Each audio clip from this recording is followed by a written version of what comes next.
Hey guys, how you doing? This is Manga etc. and I'm here to bring you the review for My Hero Academia Manga Chapter 160.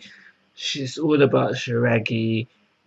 We thought from last chapter, or at least I thought from last chapter, that he has come here to kill Overhaul, but it didn't seem to be the case. What he did actually come here to do is what he calls something even better than that.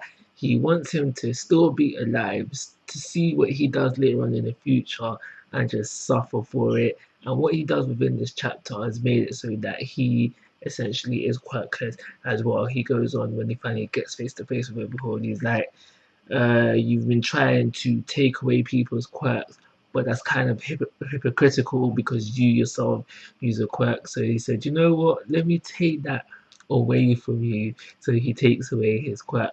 But before we get all of that, we just find out that the reason why they knew where to ambush them is because Toga made a strategical guess as to where they would be at this certain time, and it's just strategical guess, and they just happened to turn out to be right. That's fair enough.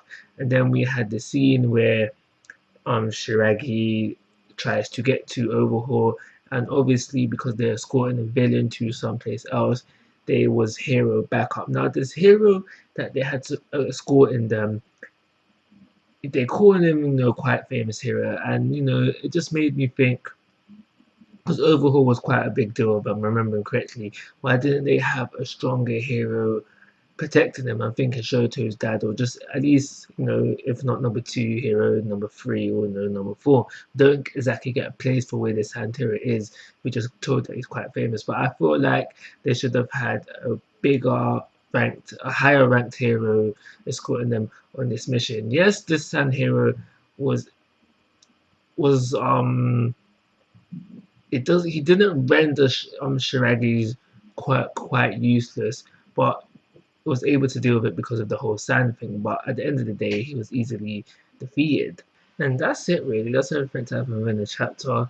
We don't get to see the heroes in this chapter. So I think that next chapter we'll see, like, the news about this will have reached the heroes, and we'll see their reaction to that.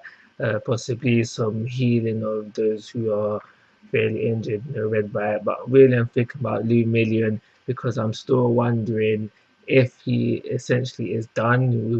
He will now remain quirkless, or he will get his quirk back. You need to remember, Eri-chan still a playable card, so it is still possible for for Luminion to get back his quirk, especially since we know that part of Overhaul plan was to sell the bullet that takes away the quirks to the villains, and then sell the antidote to the heroes. So it is possible Lou Million can get his quirk back, and I do seriously think he deserves to get it back as well. So we'll see what happens with that. I'm going to give this chapter a 3-star rating, call it a review. Like always, guys, I'm asking for your thoughts and opinions.